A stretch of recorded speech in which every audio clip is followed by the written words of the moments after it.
অসুখ হয়ে আমার যদি মৃত্যু লেখা থাকে, তুমি যতই ডাক্তার কবিরাজ দেখাও না কেন, সেই অসুখ তোমার ভালো হবে না। ওই অসুখই ভালো হবে যদি বৈষ্ণবের কৃপায় একবার বৈষ্ণবের কৃপা। কেমন?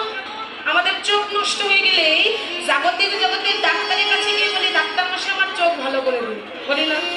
কি গো মা, যদি অঙ্গ প্রত্যঙ্গ হাত পা নষ্ট হয়ে যায়, ডাক্তারের কাছে অপারেশন করে হাত পা ভালো করে নিই না?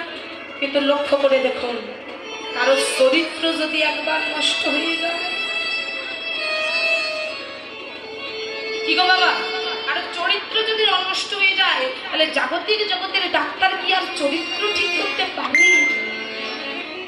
মহাজন বললেন, জাগতিক জগতের ডাক্তার চরিত্র ঠিক করতে পারে না, তবে কে চরিত্র ঠিক করতে পারে জানো? লক্ষ্য হীরার চরিত্রকে অপারেশন করে ঠিক করেছিলেন আমাদের জবন হরিদাস কৃষ্ণ নামের দাদা। নিত্যানন্দ জগাই মাধাইয়ের চরিত্রকে অপারেশন করেছিলেন, চাপাল গোপালের চরিত্রকে অপারেশন করেছিলেন স্বয়ং শ্রীবাস, চাঁদ কাজীর চরিত্রকে অপারেশন করেছিলেন আমার স্বয়ং গৌরাঙ্গ মহাপ্রভু। তাই তোমার চরিত্রকে যদি অপারেশন করতে চাও, এই দাসীর কথা নাও, সকাল সকাল সাধুগুরু বৈষ্ণবের বাজারে যাও। এই বৈষ্ণবের বাজারে গিয়ে যদি ভক্তের চরণকে একবার সার করতে পারো, তোমার এই মানব জনম ধন্য হয়ে যাবে। হরি হরি। চলুন আর বিলম্ব না করে আস্বাদন করবো গীতাব বিষয়। রাধে রাধে।